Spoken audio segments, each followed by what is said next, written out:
Welcome to the second day of the big data track today.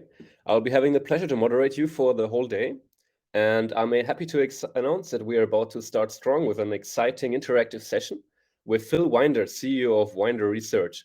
Today we're going to have a live interactive session, a code-driven introduction to reinforced learning. Happy to start off strong. For everything else, feel free to network today, make your connections, and enjoy the talk for today. Phil, take your stage. Thank you very much. Hello, everyone. Very good morning to you. My name is Phil Winder, and I'm CEO of Winder.ai. And we, in my day job, we help companies do development on ML, RL, and ML ops. But this talk today is about a book that I wrote last year. So the main reason for writing this book in the first place was for quite a few years now, I've been reading a lot of academic papers, and I was quite inspired by some of the work that the academics had done. But I wasn't seeing any industrial adoption of their work. And I was asking myself, well, why is that? Because there's actually quite a few really good sort of use cases and examples of people in academia applying this to industry. But it still hadn't really made the leap, not like ML and other related disciplines had already done a few years prior. So I worked with O'Reilly to write this book, and it's all about reinforcement learning. Obviously, it digs into what RL is, and it explains why it's important and why it's useful. There's a lot of detail in there. It does dig into a lot of the math and the algorithms involved, but also there's a really big focus on the application side and how you would actually use RL in real life. The website for that book is rl-book.com. If you want to support me, that would be really appreciated if you go and take a look at that. And if you're interested in getting a copy, then obviously help yourself. But today's talk comes from that book. It stems from one of the examples in the book. And I've kind of wrapped that around a little bit of a presentation to dig into really what is RL and how is it useful in industry. I split the presentation into three sections. First, I always do a quick section on what is RL, because I appreciate that many of you may already know, but some of you don't. So it is worth recapping what RL is and why it's useful. Then I'm going to launch into it's not quite live coding, but we've got a pre-prepared notebook that you can also work through and look through at the same time. This comes back from my training days when I was training data scientists, and would use Jupyter notebooks and go through them together to help learn how to do something. And we're going to look at coding a simple RL problem and also an RL solution. Hopefully that'll be nice and valuable for you. And I just want to come back to at the end. I just want to come back to some real life examples, and one in particular on a real life industrial project that we've just finished actually a few weeks ago. And I just wanted to mention it because it's really cool. It's really exciting. And a couple of other examples there as well. I've got about 50 minutes left, and then we've got a little bit of time for questions. So hopefully I get the timing right, but of course if you've got any questions, then just pop them in the chat or the Q&A, and I'll get round to them whenever I see them. Okay, what is RL? So there's a couple of different ways in which you can explain what reinforcement learning is. It usually comes down to like anthropomorphizing or talking about animals or humans, these AIs as humans or robots and things like that.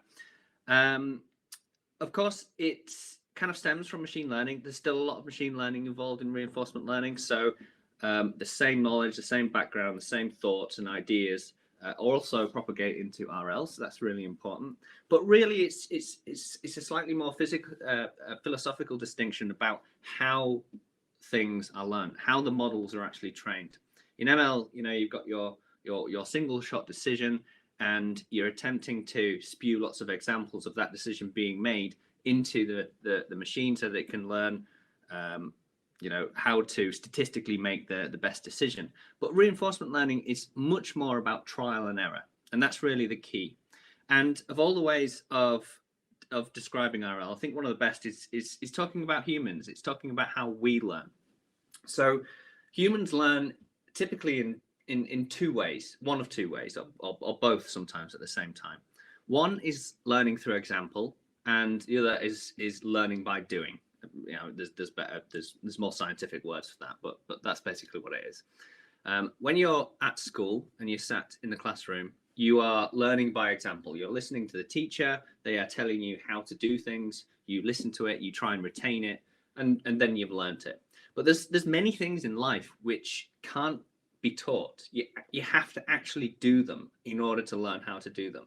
Some great examples of it, like swimming, for example. You can't tell someone how to swim. You have to learn how to swim yourself. You have to learn it by, jumping in at the deep end and learning to swim. And there's lots of other things, but it's generally like anything with like fine motor control, any sort of hand-eye coordination, any games, any sports, anything like this. But even sometimes something a bit more, something a bit more meta, like my youngest daughter, she's 5 now, and she's just started learning to read. She's starting to get the little books that you get for school children that try and help you to read. And I can't tell her how to read. She actively has to do it herself in order to learn and memorize what those things are. But one of the best examples is riding a bike, because everybody gets to do it. It's a really great example of reinforcement learning, basically. And there's one example in particular which I love to use. And there was this chap here called Destin Sandlin, and he wanted to sort of prove the idea of how we learn and demonstrate to his family, basically, that if you were to take a bike and you were to invert the controls of the handlebars, so basically normally on a typical bike, the handlebars are fixed to the wheels, so when you turn left, the wheel turns anti-clockwise to the left. If you turn right, it turns clockwise to the right. Well, he attached a cog in between the stem of the handlebar and the wheel to invert that direction. So when he turned one way, it actually went the other. And that simple addition caused him to be unable to ride his bike entirely. There's all sorts of funny videos on the internet you can watch of him attempting to ride it for the first time. And obviously your body is telling you that if you're leaning left, you need to turn into it. But of course that doesn't work, and you just end up falling off. And the reason why he wasn't able to ride the bike instantly was because over many, many, many years, when he was a child, probably, he'd sat there on his bike and he'd tried to ride it. He listened to his senses. He saw. He viewed the world with his eyes. He felt the air in the wind in his face, and he used all of those senses to pick some kind of action, to pick some kind of some decision as to what he's going to do next. Am I going to turn left? Am I going to turn right? Am I going to pedal harder? Am I going to stop pedaling? Am I going to pull the brake? And over time, by trying lots of these different combinations, he learned to keep his balance. And he learned how to pedal, learned how to steer. But unfortunately, that becomes an embedded model in his head. And that's how you ride a bike now. And so as soon as you turn something as fundamental as, your action is turn left and the wheel goes the opposite direction, then the whole model breaks down. So much like in machine learning, when you're training your model upon your data, if it observes or sees some data that's never seen before, then it doesn't work. And it's the same sort of idea here. The funny thing was that when he tried to relearn how to ride his bike, it took him many months. I can't quite remember exactly. I think he said it took him 6 months to relearn how to ride this new bike and basically unlearn how to ride another bike. But he did the same for his son's bike. I'm sure if his son was asking for a new bike for his birthday, I'm not sure that this was quite what he had in mind.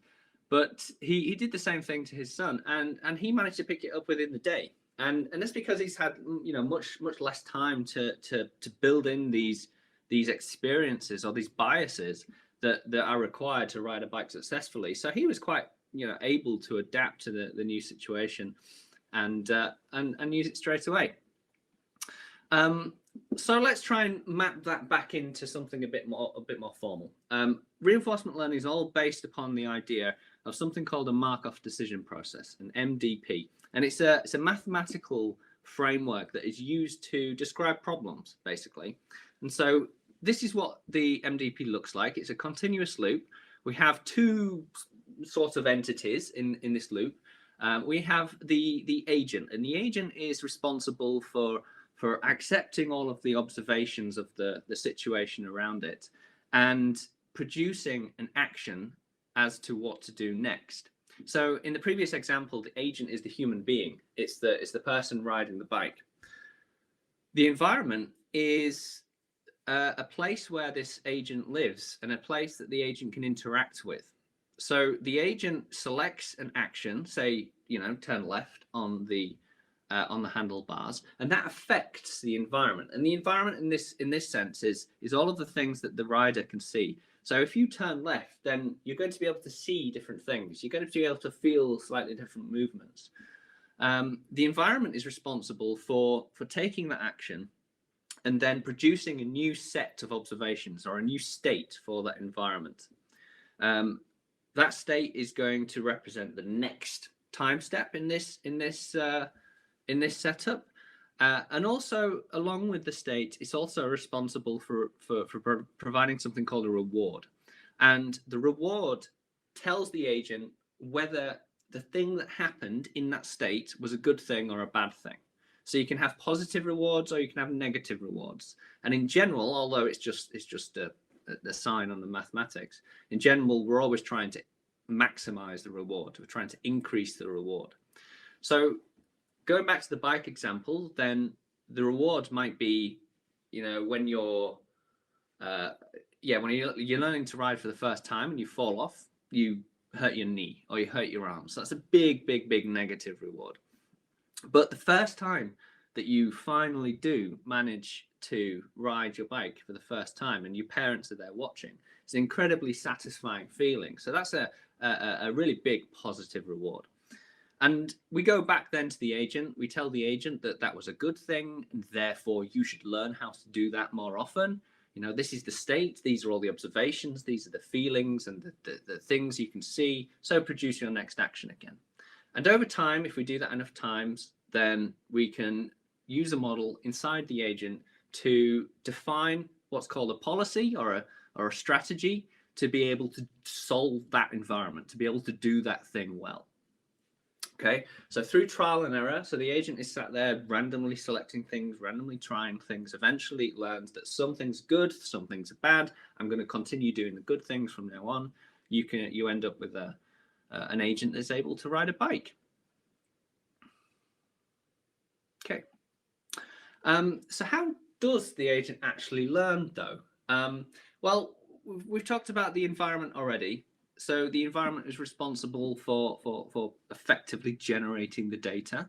The environment is often a simulation, but it doesn't have to be. Obviously, when you move these things into real life, then the environment is often real life.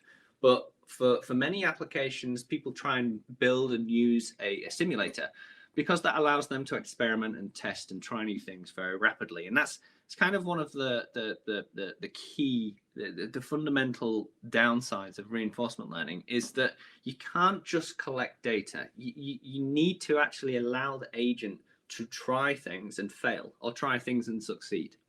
And so in order to do that, you need something more sophisticated than just a data set. You need an environment where it can explore, where it can learn new things and try out new things. So that naturally lends itself to certain types of problems. Once the new data has been generated, then it's passed into the agent, and the agent is going to use that new data to evaluate what it did in the past. Say we've got a really good reward at this point. It's going to look back at what it did in the past, and it's going to see that, well, those set of actions, that trajectory that we followed going through the environment, ended up being a really good one. So what we're going to do now is we're going to estimate the reward at all of the previous steps, and then we move on to policy improvement where the agent attempts to improve, or I say improve, but basically mutate the state of its own model to try and get into those trajectories more often. So rather than veering off to the right, we're going to stick to the middle path or veer off to the left. And that's how the agent learns over time. We've got this word policy here. So policy is it's the mathematical, the official terminology for the strategy. Typically that is encoded as a model, where we basically pass in all the state and the previous states, and we tell the model to predict what the next output should be, and then we use backpropagation or some other technology to be able to train that model to do the things that we want. And so why is this useful? Yeah, I think this is a really important slide. The reason why this is useful is because businesses in general are formed of several layers. Businesses follow processes in order to do the work that they do, whether it's connecting to a printer, fulfilling an order, picking the right thing from within a warehouse, so on and so on and so on.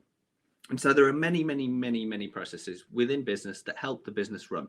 And processes are well defined, they're quite simple, and so they're really well encoded through software engineering. And the reason why software engineering is so popular is because it can very capably encode business processes. That's what it was designed to do. If you go to the next layer up though, then there's actually a lot of decision making going on whilst you're doing those processes. Whether a customer gets a loan, which product to try and sell to someone, whether to offer someone a discount or a deal, and so on and so on and so on. There's also many decisions going on within a business, and they're not well defined through software engineering because the decisions are often a lot more fuzzy. So we base those decisions on data, and we use the data in machine learning to automate those decisions. But there's another section in a business that sits above the decisions, and that's strategy. So in businesses, strategies are defined to aid the long-term success of a business. So a strategy might be, given the previous examples of the decisions, a strategy might be that we are going to give more people a loan or less people a loan. We're going to give more people a discount or less people a discount. We're going to fundamentally change our pricing strategy and so on. And these types of things, they're not well mapped via processes because they're very, very ill-defined and fuzzy. They're not well defined by decisions either because we don't have the data on all of these things. We don't have the data on all possible pricing strategies, on all possible customer retention strategies. But where it does fit in is reinforcement learning. Reinforcement learning is very capable of testing out and experimenting around with these strategies and being able to ultimately automate them. And the key thing is that the value of those three different things to a business are very different. So processes are okay, but they're not particularly valuable. They don't generate any long-term revenue. They maybe just ensure the status quo. Decisions are obviously a little bit valuable because you're deciding whether to accept a customer or not. But strategy and the strategic direction of the business is the ultimate value generator because it's the one that defines the profit of the business in the future. So I think it's useful. It's part of a stack of technologies and tools that we can use to help a business. And I think that some of the parts of that stack, like the top level, the strategic part of that stack is more valuable to a business, and therefore I think reinforcement learning is also very valuable. Okay. All right, so let's now just have a quick sip of water. And now we're going to move on to looking at a real example. And I find this is useful because, like many people, you're sat there sat there listening to me and you're trying to absorb what I'm saying and you're learning through example. But a lot of people like to learn by doing. And it's a very reinforcement way of learning. So I've created this as a very simple, stylized, kind of obvious RL problem and RL solution. And I'm going to take you through the notebook. All right. So let me just bring up this slide, and I'll leave this up here for a couple of minutes. What I'm going to do is I'm going to bring up this notebook, which is a snapshot down here in the corner. But if you go to this URL, I'll see if I can pop this into the chat in just a minute. This URL will take you to a GitHub repository. You can then click on one of those buttons in your favorite notebook hosting service, and it will pop up with a notebook that you can actually use in real time. I'm going to actually do it myself and walk you through it. But if you want to do this in the background, then you're definitely welcome to. So I'll just give you a few minutes to take a look at that. It's tinyurl.com/rl-code-notebook.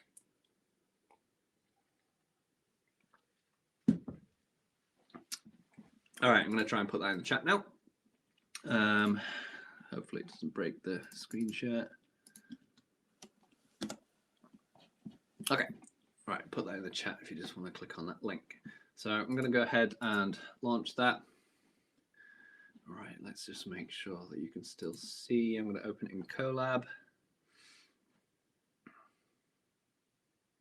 Can you see my screen? Yes, you can. Fantastic. Right. I'm just going to click run all now, just so that everything's generated. And it, yeah, this notebook was not authored by Google. You do trust me, right? Yes, run it. Here's the notebook. The notebook is sort of split into two main sections. The first section is defining the MDP, defining what the environment is and how it interacts. Second part is coding the RL solution to that. There's a lot of text in this, so if you go away after this talk, you can just read through this and you should be able to fully understand what's going on. But for now, I'm going to skip over a lot of the text. I'm actually going to talk you through it. So if you remember the image that we saw earlier, the MDP, the MDP has two main forms that we need to code up. It's the agent and the environment. In general, they are the two sort of core implementation details of an RL solution. There's also others that are strapped onto either side of that. One very common task is that it's very common to mess around with the state representation or the observations that are coming out of the environment. So very often you have bits just before the agent that are mutating that state and mutating the observations to present a different view of it. So for example, you wouldn't generally pass a raw image directly into the model. You typically pass it through, some kind of CNN or some kind of visual model to be able to decompose that information to something with basically less data. Yeah, but there's different outputs as well. You might be playing with the reward function and things like that. But for now, we're just going to concentrate on writing the agent and writing the environment. So when we're coding the environment, then we need to code it to the MDP interface. The Markov decision process is really an interface, and you need to conform to that interface so that you can use all of the generic normal RL methods to solve them. And just to recap, we've got the state, which is the representation of the current state of the environment. We've got the action, which is what the agent is passing in to. That's an input to the environment. And then we've got the reward. That is the reward from the environment to say whether you have done well or not. And so in this example, we're going to use the canonical, the basic grid world environment, and we're going to code this up. Grid world is used all the time as a simple stylized environment because it's kind of representative of real life. It's a 2D grid, like a chessboard. It's very easy to visualize and in your mind, it's very easy to visualize where you are in that environment. One of the big problems with some of the environments is that they're so abstract and so complex, it's really hard to sort of, in your mind, visualize where you are in that environment. And so that makes it really easy in this case. So I'm going to start off by just creating a couple of helpers. We've got a definition of a point and definition of directions, which we're going to use to help us move around the chessboard here.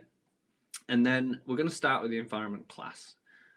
This is class definition beginning here. We've got the init function, which is just passing in a couple of options that you can use to tinker with the environment, like the width and the height. It's all self-explanatory, I think. Okay, and then the first thing that's not self-explanatory is this. It's the reset function. Many environments have something called a terminal state. And a terminal state is where an agent, if an agent ends up in that terminal state, then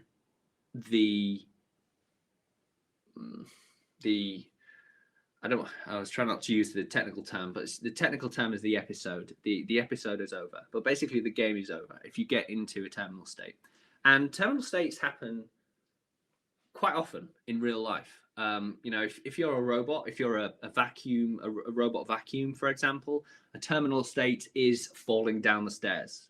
A terminal state is when the whole house is being cleaned. At these points, you would stop or be forced to stop doing whatever it is you're doing. And so even in real life, there are opportunities to stop the environment and reset it and go back to the start again. And it's useful because it basically means you can try whatever you want. And if you get in trouble, if you get stuck, if you start having issues, just hit the reset button. And it's really useful from a learning perspective because it allows you to iterate through many thousands, millions, billions of iterations very, very quickly. But there is another type of MDP, and it's called a continuous MDP, and that's when things never stop. So it's continuously going round and round and round and round.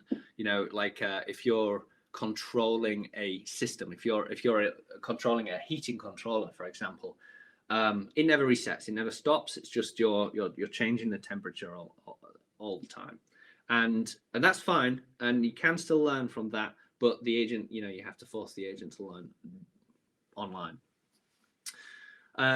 Okay, so the reset function here is setting the agent back to point 0 and y is the self height. So basically, if you imagine like Cartesian coordinates with 0, 0 in the bottom left, then we're saying that the agent is starting on the left-hand side at the top of the grid. And we're setting the goal here as well. And we're setting the goal to be X is the width of the board and Y is 0. So basically opposite corner. So bottom right-hand corner is the goal, top left-hand corner is the start. So there we are very clearly defining the task. The goal is for the agent to get from one side of the board to the other. Okay, obviously a very simple example, but yeah, that's it works well. And then we've got something called a step function, and this is a function that is called on every single step. Every single So basically, the agent is going to go around in a big loop, and it's going to be continuously suggesting an action to the environment. The environment comes back, and then the agent suggests another action, and this loop. And one of those loops is called an iteration. One of those iterations we're going to call the step function, and this is depending on the action, we're going to mutate the internal state of the environment. So here we're basically saying, if the direction is like north, going up on the board, then we're going to increment the y pointer, the y counter by 1, and so on and so on. We do some checking to see if it's out of bounds. So in this particular environment, we're just saying that if you try and go out of bounds, you actually just stay where you are. There's like a wall, effectively. But of course, you could change that to be a terminal state. Maybe it's the side of a cliff or something. And then here we're saying, if we're at a goal, if we're in a terminal state, then we're going to send a flag back to the agent to say that we are in a terminal state. Here, there's only one terminal state, where the terminal state is the goal. Basically, if the current position is the goal, then that is the terminating state. And finally, we're going to define the reward. And this is deceptively simple. It's deceptively simple in this case. Here we're setting the reward to -1 on every iteration. So this is used very often to promote speed to the objective. If on every step your agent is getting a -1 reward, every step is painful. Every step is using energy. So it's going to try and maximize the rewards, and therefore it's going to not take as many steps. But the reward function is one of the things, the observation of the state is probably the number one source of, development and tinkering and improvement that you would do on a typical RL project. But the reward is the other. And the reason is that the reward is the thing that's encoding what you're trying to get the agent to do. And quite often you can accidentally make mistakes in that reward definition, and the agent exploits that. It exploits it in any way it can. It will jump over walls. It will hack around issues in the bugs in the environment, going off and back on again. There's all sorts of crazy situations that have been seen that basically come back to the fact that the reward isn't quite as well defined as it should be. But similarly, it's very easy to get into that trap. It's a really easy thing to do. So my only recommendation really is just make it as simple as you possibly can. Be wary about making the reward function too complex. But obviously you need to try and make the agent do what you want it to do. Then I'm going to just create a quick helper function to help us visualize the state here. It's basically a checkerboard with a couple of icons on it. I'll show you that in a second. And now we're ready to actually run the environment. So I'm going to instantiate the class that we just created. And then I'm going to take several steps. These are just manual steps for now. I'm just calling step, step, step, step, step with south, south, south, east, east, east. And I'm just going to show what is happening with this little helper visualization function in text.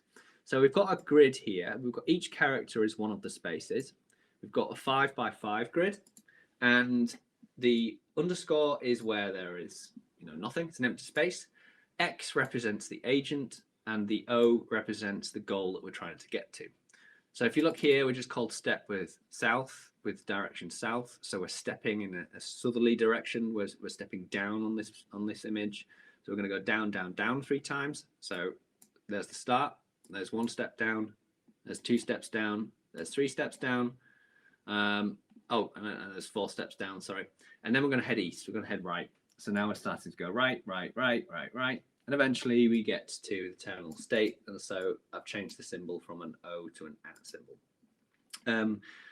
Every time you do that step, the step function is returning the information required by the MDP interface. So this is the output that is being returned by the step function here from the environment. It's returning the current state, basically the current position on that board. It's returning the previous reward for the previous step and whether we're in a terminal state. You might ask about this state representation here. It's really simple. It's literally the position on the board.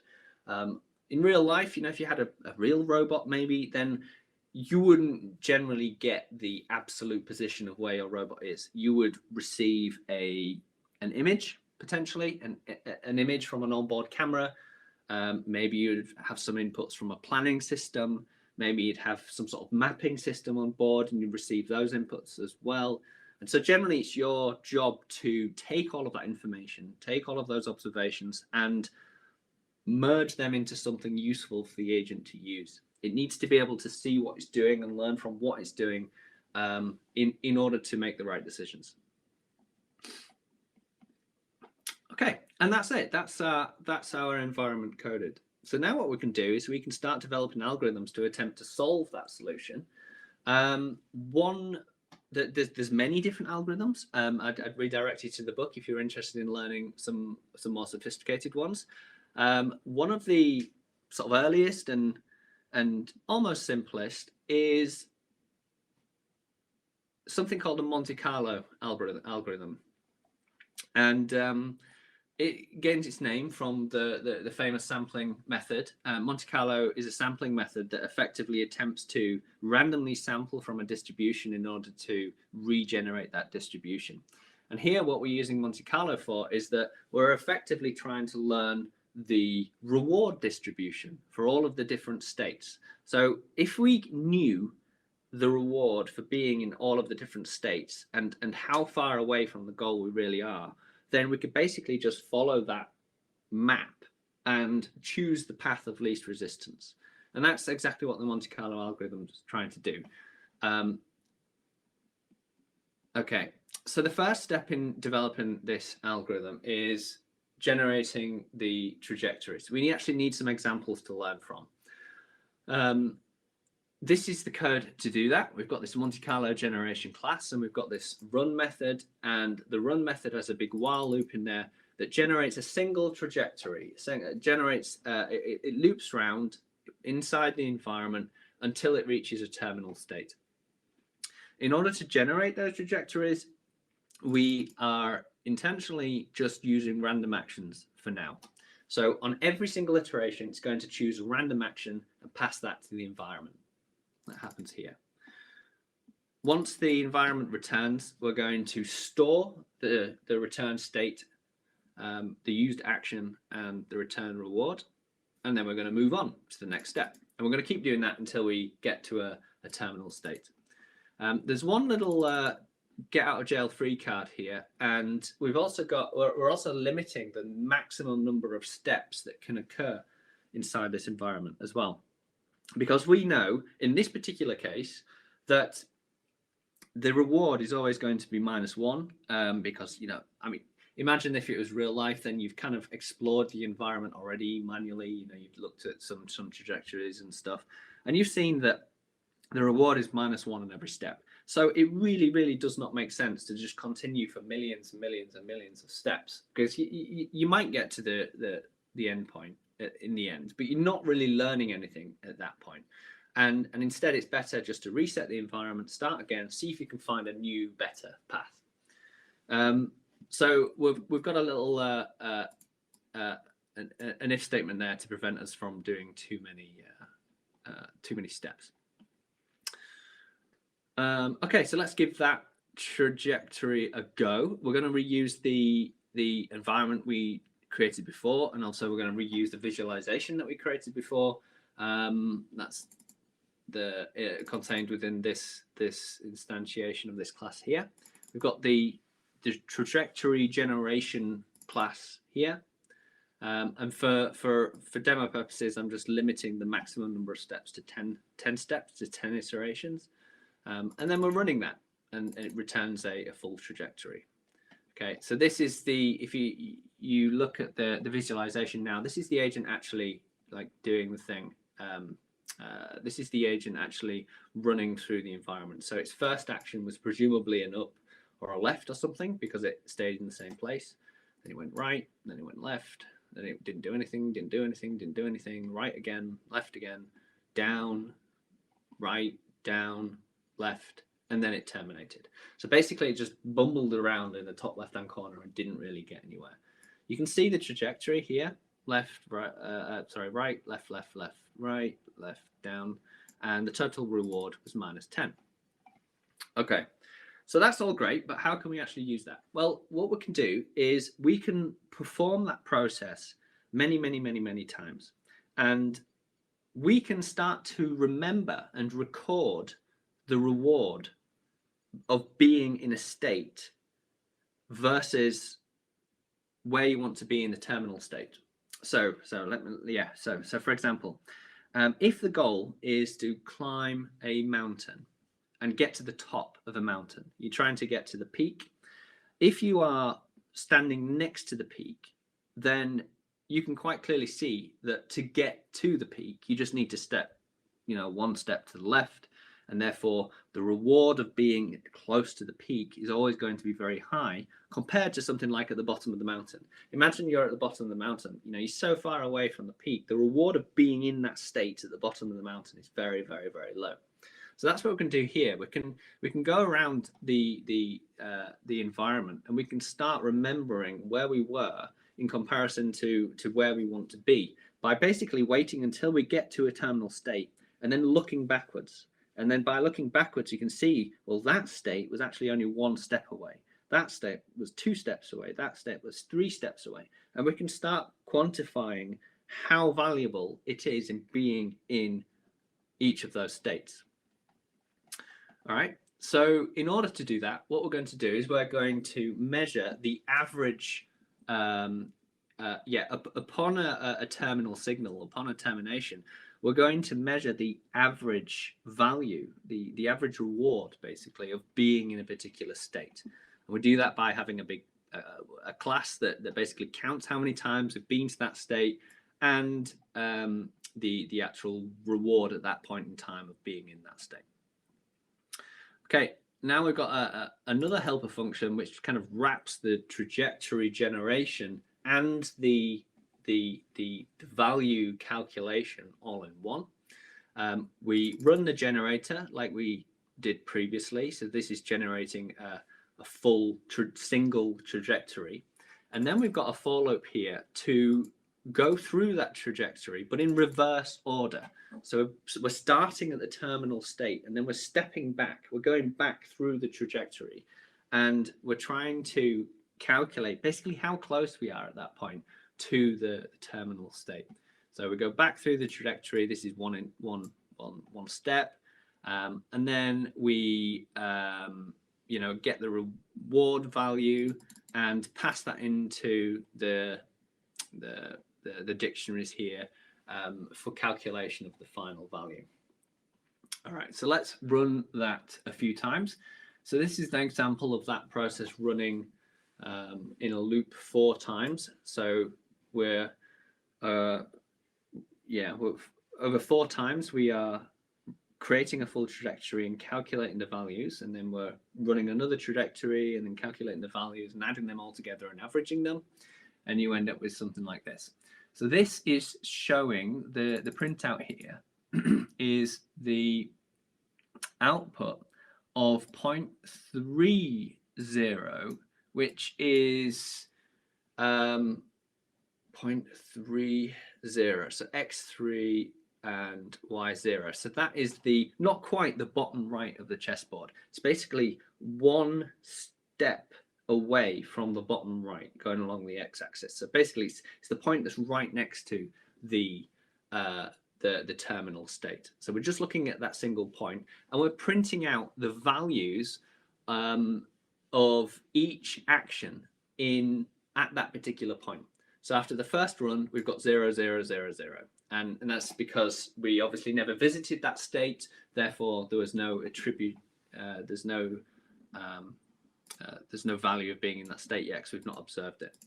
On the second run, though, we've now got an average reward for the, I think that is the right action. So the first index is north, is go up, that's go right, that's go down, and that's go left. So going right now has a reward of a -1. And that's correct because we are in the state next to the terminal reward.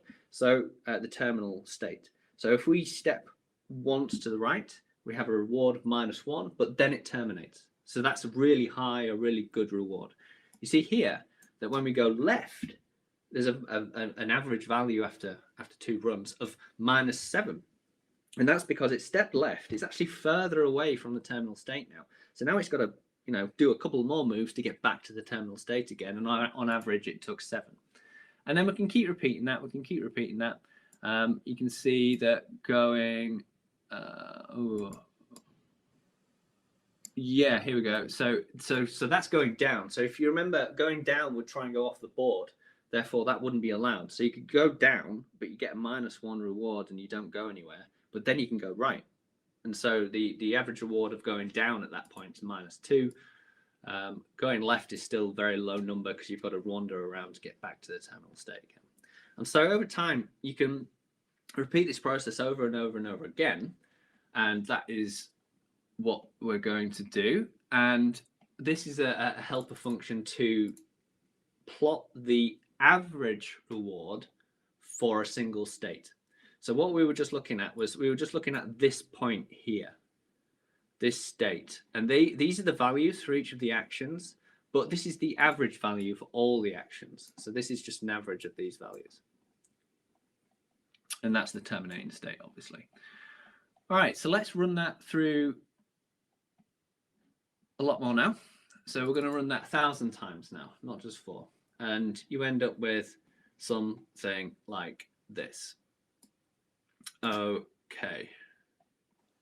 So remember that these are averages. They're averages across all actions. So it's not, you know, let me just talk about the values first. So this is the terminal state, and these are the states that are closest to the terminal state, and you'll see that the values are higher than anywhere else on the board. And that's because, you know, you only need to go right by 1 step and then you're there. Remember that these are averages. It's not -1, because you could also go left, you could also go up, and that incurs quite a large cost. Okay, so if you were to look at the actual actions, you'd end up with a -1. In general, the closer you are to the terminal state, the better. And you know, the further away you are, you don't want to be there. So how can we use this information? Well, now we've done our experimentation, we've done all this trial and error, we've learned the value of being in each state. We can generate an optimal policy by basically choosing the action that has the highest reward. Simple as that. So that's what this method does here. And the highest action in the space, in the state that we've been looking at, is right, of course. If you were there, it's down. If you were there, it's down. If you were there, it's down. The only slight anomaly is far away from the terminal state. So if you imagine yourself at the bottom of a mountain and you're trying to get to the top, it doesn't really matter if you go slightly left or slightly right or straight up or even slightly backwards. It doesn't really make that much difference at the end of the day to getting to the point, because you can always just, you know, adapt and improve your situation as you go up. So that's why there's a little bit of fluctuation in there, and actually other algorithms spend a lot of time trying to negate that actually, and give you a more give you an action that is that performs better. All right, and that's really that's it. So what we've just done is we've gone through end to end. We've built up an environment, and then we've developed a Monte Carlo based RL algorithm to solve that problem. These Monte Carlo type algorithms are still really useful in situations where you really can generate full trajectories. You know, traditional games, like even in still some of the, you know, world beating chess and game related engines, there's still a lot of Monte Carlo based like algorithms in there, a lot of trajectory planning and things like that. So even though this is, you know, fairly simple, it's still quite powerful, and it's still quite useful in many situations.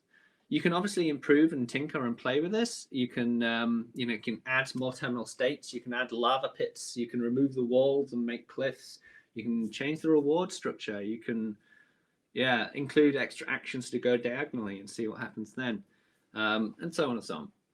So I definitely recommend that you have a quick read through there again, and actually have a play and try and tinker with some of the values. See if you can, you know, break it. See if you can change it. See if you can play with it, and try and get intuition for actually what is going on. Okay, right. I'm going to jump back to the presentation now and just talk a little bit about. Okay, a little bit about some actual real life projects. Okie dokie. How much time have I got? Only 5 minutes. All right, I'll be quick. So one of the things that I'm just going to quickly go over then is we've just been working with a large food and beverage company. Not allowed to say the name, unfortunately.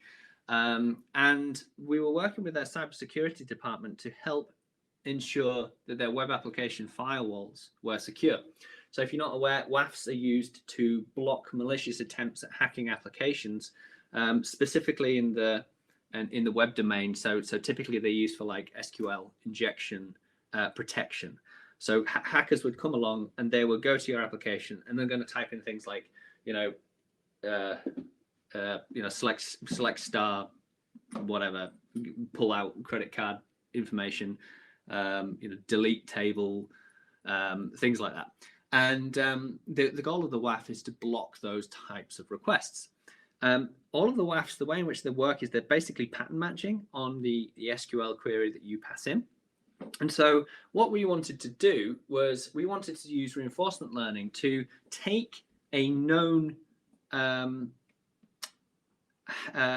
injection hack and then mutate it so that it bypasses the WAF, so that the WAF does not notice that it is SQL injection. So basically, we've got the agent here. We've got the current state and reward, which is basically a tokenized version of the current query. We then select a mutation to do, and mutations could be, there are all sorts of different ones, like adding white space, adding new lines, adding comments, changing the query type, changing values, adding values. Then it gets passed into the WAF, and then the reward is basically, have you got past the WAF? Have you managed to bypass the WAFs now? This is the result of the agent against one very popular WAF called WAF Brain. We chose that one because it's an ML-based WAF, and it kind of has a few known flaws. We did test it on some other WAFs, and some WAFs, mod security in particular, that was far more secure than WAF Brain. But in WAF Brain's case, we started off with a couple of these SQL queries, and the agent had learned how to mutate it so that it would get past the WAF and be successfully sent to the application.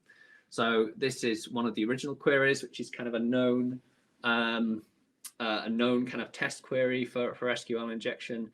And this one, which is semantically the same, it might not look it, but there's lots of comments in there. This did get through. Same below, select star from users, where ID 1. So we're trying to pull out a user from a database here. This is obviously shouldn't get through at all, but it did get through when it was changed to this. All sorts of new lines, all sorts of comments and spam and stuff, and this was able to get through. What else have we got? We've got kind of some templated functions here, which you can use to kind of run commands within. Again, the original didn't get through, but after adding a load of white space and new lines and some comments, it did. So I think this is a really cool result, because this demonstrated that an RL agent was capable of learning how to hack a web application firewall. And this is really useful because the team that's using this can now run this agent against their WAFs as a way of proactively testing whether the rules that are currently in place are actually useful, or whether they're not useful at all in some cases. If you're interested in learning a lot more about that project, then I have a case study on my website at the bottom there. Go and take a look. Yeah, and I think I'll probably end it there. I did have one more example, but I think I'll skip that for now because we've just run out of time. So I'd like to end just where I started, really, talking about the book a little bit. If you were interested in any of those, in any of the work that we've done today, then you're definitely going to be interested in the book. So check out the book. My day job is helping companies with their ML, RL, MLOps through consulting and development. Like you saw with the case study about the RL WAF hacking. If you're interested or need help on any of your projects, then please definitely reach out to me. Winder.ai is the website. There's my contact details at the bottom right. Yeah, and you can join me on LinkedIn if you want to follow some of the updates that we're doing as well.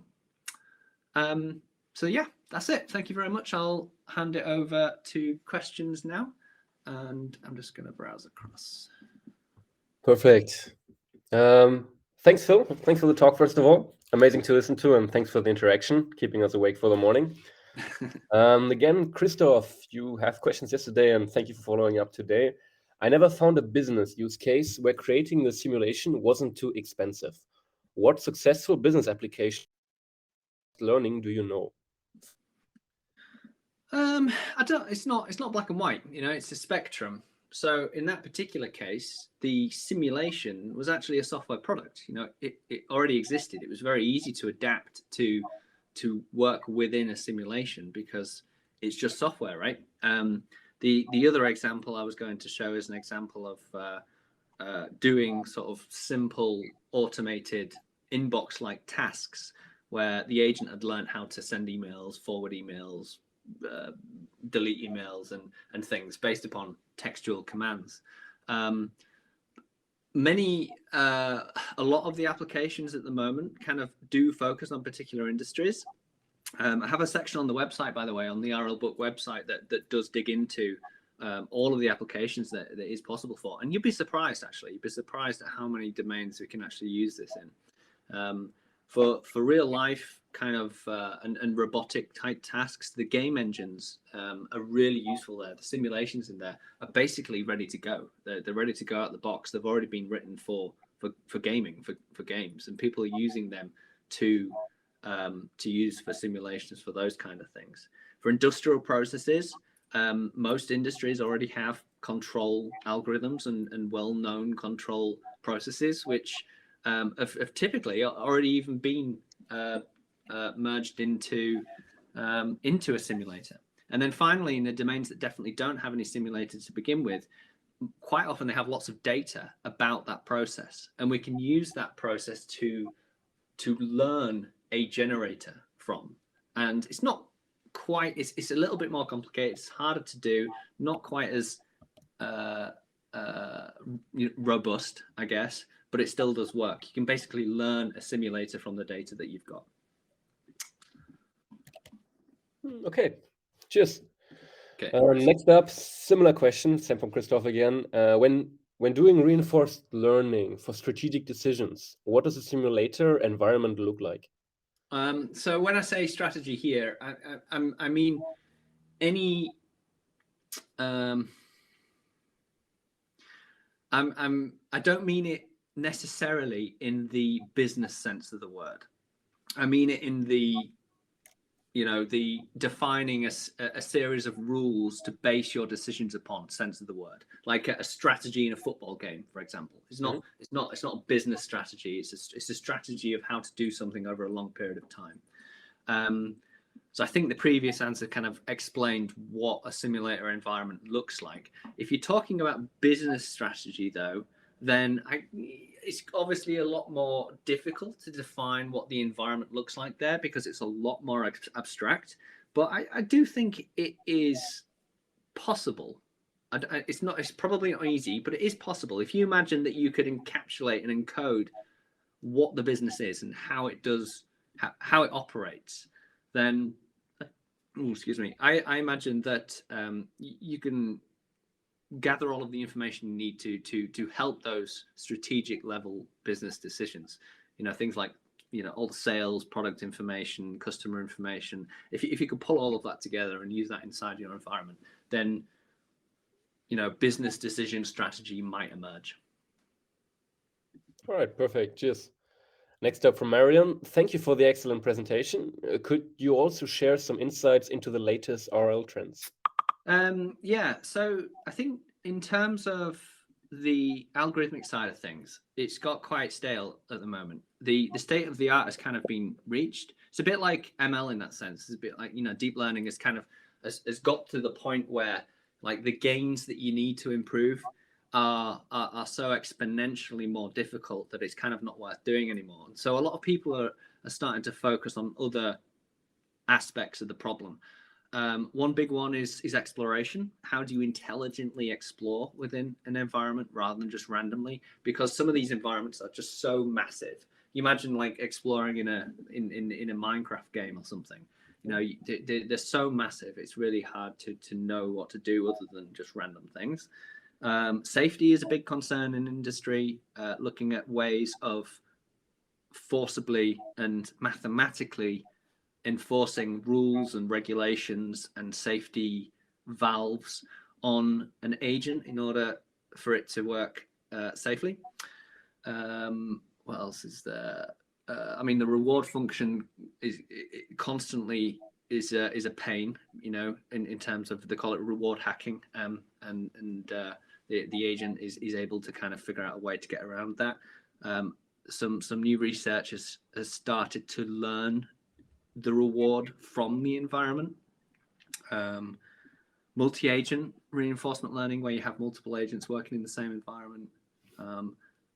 Hierarchy. Well, have a look at the book. There's loads. there's loads. Oh yeah, one more cool thing. Hierarchical reinforcement learning is this idea of developing sub-skills and you know, lower level policies and strategies that are controlled by high level policies. So you might have like a sub-level policy for turning the handlebars, another one for pedaling the wheels, but the high level policy is the thing that's actually responsible for riding the bike. So that's really useful in robotics. Yeah, lots of really cool stuff. I have a lot of questions to go through. Let's shoot them through. I have two similar ones. Would it be possible to use RL to identify gaps in the law? From Samantha. That's a really tricky one, because you would need. I think that's really difficult. I'm gonna say no at this point in time, and the main reason for that is that you would need to be able to simulate law in order to actually experiment against it, and humans can't even figure out what law is, let alone allowing a robot to do that. So I think that's just an intractable problem, unfortunately, because of the way that we define law. All right, let me shoot for the next one because of time. Are there any real life examples when some company strategy was selected using RL? We had a similar topic before. Yeah, not that I know of, actually. Not if you're talking about a business strategy. No, not there yet. All right, cheers. Next one, last from Anders. Thanks, Phil, for the great presentation. How close is RL to RPA? I don't know what RPA is, I'm afraid. I don't know either, to be honest. No, sorry, I don't know. I don't know what that is, Anders. Maybe we can answer it in the chat after. Yes, one last question before we close up from Ali. Thanks for the great talk again. Do you implement these RL models from scratch, or do you apply some ready-made tools? No, definitely. There's a lot of really great libraries out there already, and we're typically reusing all of those open source libraries. As the agent part, most of the engineering goes into the environment side of things, or maybe the observational state and the adoption and adaptation and mutation of the state to make it easier for the agent to do its job. So no, the actual RL algorithm part is usually defined by an open source library. All right, perfect. Phil, this was an interesting talk to listen to. Thank you for the overtime. A lot of questions coming in. Thank you for the value in opening the track today. For everything else, I'll move on to the next stage. And Phil, again, thank you very much. Lovely. Thanks a lot. Thanks, everyone. Bye-bye.